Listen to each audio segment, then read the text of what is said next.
नमस्कार प्यारे छात्रों, आपके सफल, उज्जवल, सुरक्षित और स्वस्थ भविष्य की कामना करता हूँ। आप निरंतर अपने अध्ययन में जुटे रहें और आगे बढ़ते रहें। इसी कामना के साथ आज के अध्ययन को प्रारंभ करते हैं। अभी तक आपने भूतकाल के विषय में जाना। भूतकाल के हमने दो भेदों के विषय में जाना। आज हम भूतकाल के ही आगे के दो भेदों का वर्णन करेंगे, जिसमें पहला है पूर्ण भूतकाल और दूसरा है अपूर्ण भूतकाल। पूर्ण भूतकाल कहता है जब कार्य पहले ही समाप्त हो चुका हो, क्रिया से ऐसा बोध हो रहा है तो वहाँ पूर्ण भूतकाल होगा। और अपूर्ण भूतकाल कहता है जब क्रिया से यह बोध हो कि वह काम भूतकाल के अंदर पहले हो रहा था, वहां पर अपूर्ण भूतकाल होगा। तो बिना समय गंवाए आज हम भूतकाल के इन दोनों भेदों को समझ करके देखते हैं, पूर्ण भूतकाल और अपूर्ण भूतकाल। प्रारंभ करते हैं पूर्ण भूतकाल से। जैसा कि मैंने आपको बताया, पूर्ण भूतकाल यह कहता है कि जब क्रिया से हमें यह पता लगे कि यह कार्य पहले ही हो चुका है, वहां पूर्ण भूतकाल होगा। इसकी परिभाषा है पूर्ण भूत रूप से ज्ञात होता है कार्य बहुत पहले पूर्ण हो चुका है। पूर्ण भूतकाल से यह ज्ञात होता है कि वह जो कार्य है वो बहुत पहले ही पूरा हो चुका है। और इसकी पहचान के लिए शब्द हैं या था, ई थी, ए थे, चुका था, चुके थे और चुकी थी। या था, ई थी, ए थे, चुका था, चुके थे और चुकी थी। यह पूर्ण भूतकाल की पहचान है। जब वाक्य के अंत में मुख्य या मूल धातु के साथ जब इन शब्दों को जोड़ा जाता है तो उससे इस काल की पहचान की जा सकती है। एक बार दोबारा देखते हैं कि हमने अभी तक क्या पढ़ा। हमने भूतकाल के तीसरे भेद के बारे में जाना, पूर्ण भूतकाल। और पूर्ण भूतकाल से हमें यह ज्ञात होता है, यह पता लगता है कि कार्य बहुत पहले हो चुका है। इसकी पहचान है या था, ई थी, ए थे, चुका था, चुके थे और चुकी थी। इसे उदाहरण के द्वारा समझ करके देखते हैं। हमारा पहला उदाहरण है राधा ने गाना गाया था। राधा ने गाना गाया था।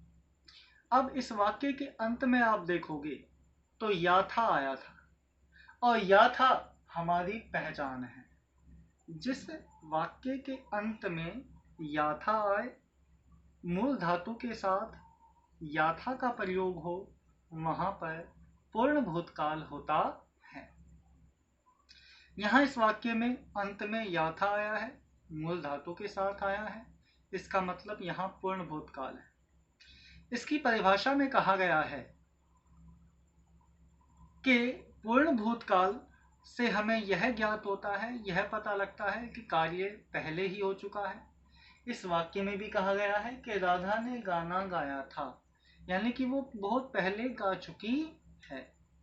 इससे स्पष्ट होता है कि इस वाक्य के अंदर पूर्ण भूतकाल है। दूसरा उदाहरण समझ करके देखते हैं। उसने कपड़े धोए थे। उसने कपड़े धोए थे। अब यहाँ पे भी आप देखोगे कि मूल धातु के साथ ए थे का प्रयोग किया गया है, और ए थे हमारी पहचान है। ये रही किसकी? पूर्ण भूतकाल की। इसके अंदर आया है, आप देखोगे कि ए थे हमारी पहचान है किसकी? पूर्ण भूतकाल की। कहाँ? ये रही ए थे। और यहाँ पे भी आया अंत में मूल धातु के साथ ए थे। इससे यह स्पष्ट होता है कि यहाँ पर पूर्ण भूतकाल है। अब नंबर 2 बात, इसकी परिभाषा कैसे सिद्ध करती है कि इसके अंदर पूर्ण भूतकाल है। तो परिभाषा यह है कि कार्य का बहुत पहले हो चुका है ऐसा बोध होता है। तो यहाँ पर उसने कपड़े धोए, तो कपड़े धोए थे, इससे वाक्य से यह स्पष्ट होता है कि बहुत पहले कपड़े धोने का कार्य पूर्ण हो चुका है। इसीलिए इस वाक्य के अंदर पूर्ण भूतकाल है। अगला उदाहरण समझ करके देखते हैं। हमने कॉफी पी थी। हमने कॉफी पी थी।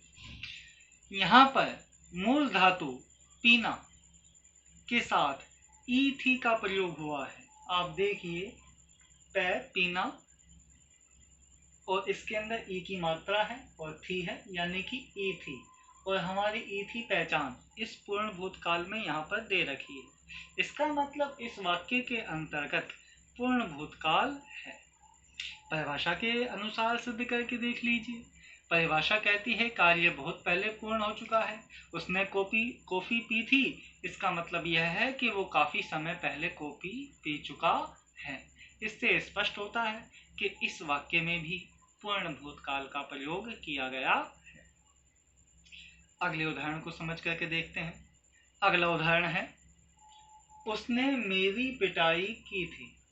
आप चिंता मत करो, आपकी पिटाई नहीं की थी, मेरी पिटाई की थी। मैं गरीब बोधा आदमी, कोई भी पीट सकता है, क्या करूं? छोटा दुबला पतला सा इंसान हूँ, गरीब कमजोर हूँ, तो कोई भी पीट सकता है। तो मेरी पिटाई की थी और किसी की नहीं करी। तो अंत में आप देखना, इस वाक्य में की थी, की का मतलब करना, धातु, और इसके साथ ई थी का प्रयोग हुआ है, और ई थी हमारी पहचान है, ये रही ई थी।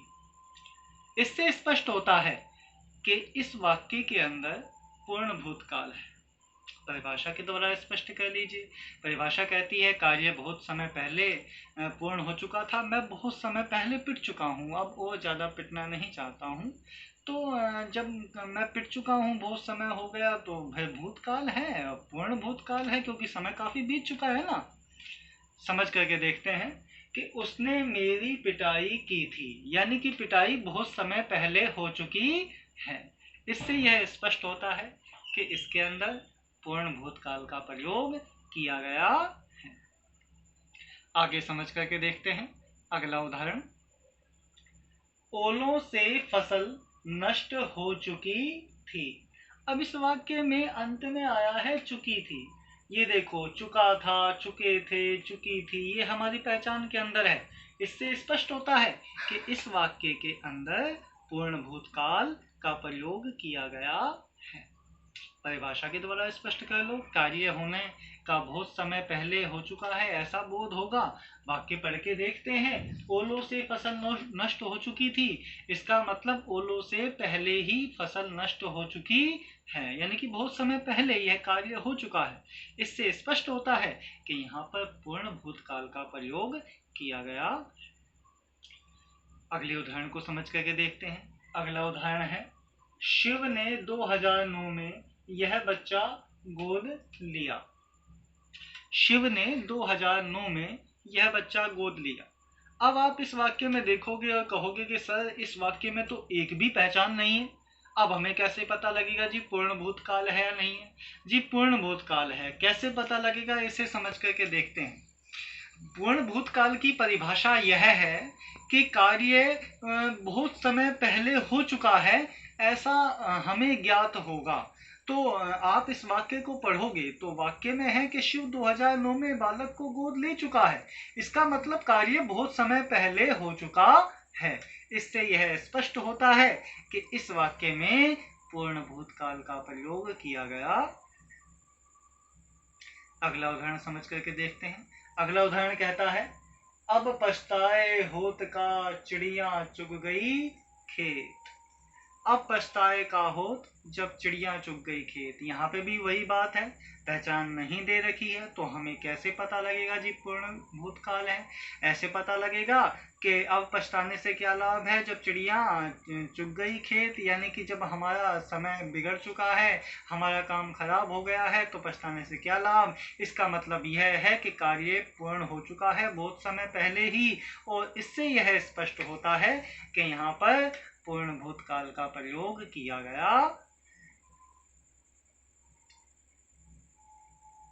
अभी तक आपने भूतकाल के तीसरे भेद पूर्ण भूतकाल के विषय में जाना। आपने जाना कि पूर्ण भूतकाल से हमें इस बात का पता लगता है कि कार्य बहुत समय पहले ही पूर्ण हो चुका है, और इसकी पहचान हमें याद करनी है। या था, ई थी, ए थे, चुका था, चुके थे, चुकी थी।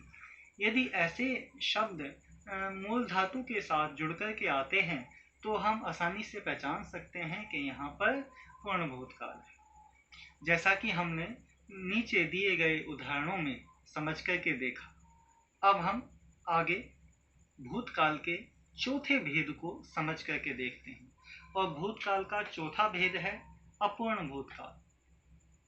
अपूर्ण भूतकाल कहता है कि कार्य भूतकाल में हो रहा था, ऐसा ज्ञान हमें मिलता है।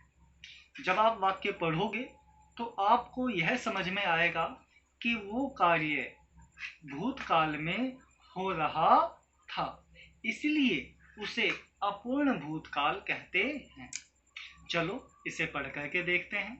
अपूर्ण भूतकाल की परिभाषा देते हुए कहा गया है, क्रिया के इस रूप से, इस रूप का मतलब अपूर्ण भूतकाल से बोध होता है, बोध का मतलब ज्ञान होता है, कि कार्य, काम का मतलब कार्य, भूतकाल में हो रहा था। क्रिया के इस रूप से बोध होता है कि कार्य भूतकाल में हो रहा था, उसे हम अपूर्ण भूतकाल कहते हैं। इसकी पहचान है ता था, ती थी, ते थे, रहा था, रहे थे, रही थी। ये सब इस अपूर्ण भूतकाल की पहचान है। कौन कौन सी पहचान है? ता था, मूल धातु के साथ ता था जुड़ेगा, या ती थी, ते थे, रहा था, या रही थी, रहे थे। इस तरह के शब्द जब मूल धातु के साथ जुड़ करके आए तो वहाँ पर अपूर्ण भूतकाल होगा। अपूर्ण भूतकाल से हमें यह पता लगेगा कि कार्य पहले हो रहा था। तो बिना देरी करे इसे उदाहरणों के माध्यम से समझ करके देखते हैं। हमारा पहला उदाहरण है, रोहन पुस्तक पढ़ता था। तो पढ़ यानी कि धातु के साथ ता था जुड़ा है, और ता था हमारी पहचान है, ये रही। और इससे स्पष्ट होता है कि इस वाक्य के अंदर अपूर्ण भूतकाल है। और नंबर 2 बात कि कैसे पता लगेगा परिभाषा के अनुसार कि इसमें अपूर्ण भूतकाल है।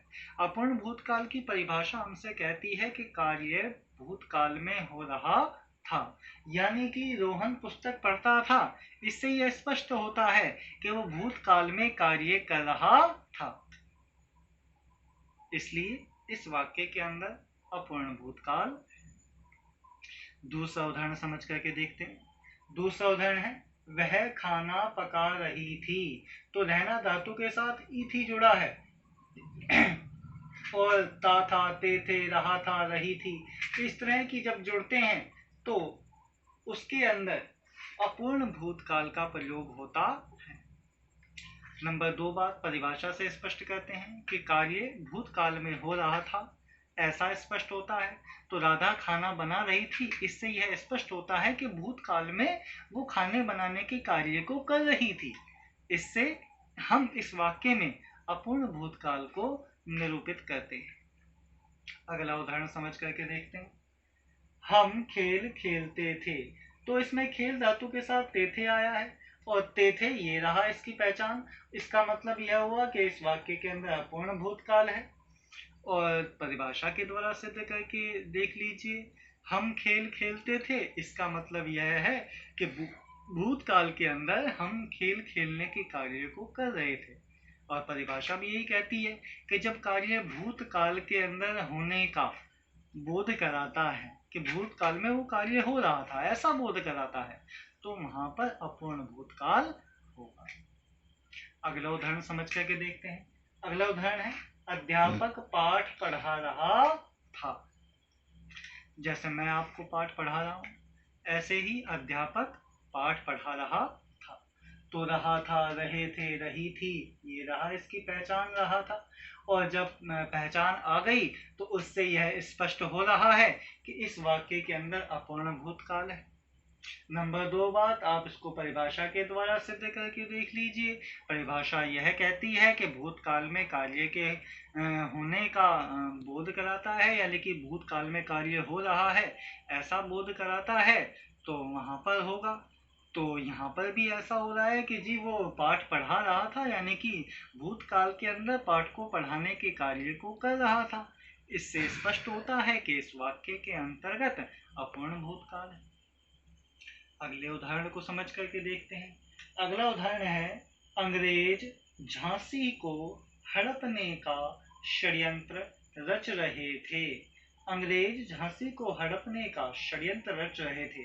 तो रहा था, रहे थे, ये पहचान आ गई। रहा था, रहे थे, रही थी, ये सब पहचान है अपूर्ण भूतकाल की। इससे स्पष्ट होता है कि इस वाक्य के अंदर अपूर्ण भूतकाल है। और नंबर 2 बात, परिभाषा कहती है कि यह बोध होता है कि कार्य भूतकाल में हो रहा था। तो भूतकाल में अंग्रेज झांसी को हड़पने का षड्यंत्र कर रहे थे। इससे यह स्पष्ट होता है कि यहाँ अपूर्ण भूतकाल। अंतिम उदाहरण समझ करके देखते हैं। वे अंधेरे में ही आगे बढ़ रहे थे पहचान आ गई, और इससे स्पष्ट होता है कि यह अपूर्ण भूतकाल है। और दूसरा, अंधेरे में आगे बढ़ रहे थे, यानी कि भूतकाल के अंदर वो आगे बढ़ने के कार्य को कर रहे थे। इससे स्पष्ट होता है कि यहाँ पर अपूर्ण भूतकाल। आज आप लोगों ने भूतकाल के तीसरे और चौथे भेद के विषय में जाना, पूर्ण भूतकाल और अपूर्ण भूतकाल। इन दोनों के अंतर को जाना, इन दोनों की पहचान को जाना, इन दोनों के उदाहरणों को समझ करके देखा। आप ध्यानपूर्वक इसका अध्ययन करना, और यदि कुछ समझ में ना आए तो फिर मुझसे पूछ लेना, अपनी कॉपी में नोट कर लेना। आप सभी स्वस्थ रहें, प्रसन्न रहें, अपने अध्ययन में जुटे रहें। इसी कामना के साथ आज के अध्ययन को यहीं समाप्त करते हैं, और कल बचे हुए भूतकाल के 2 भेदों के विषय में हम अध्ययन करेंगे। धन्यवाद।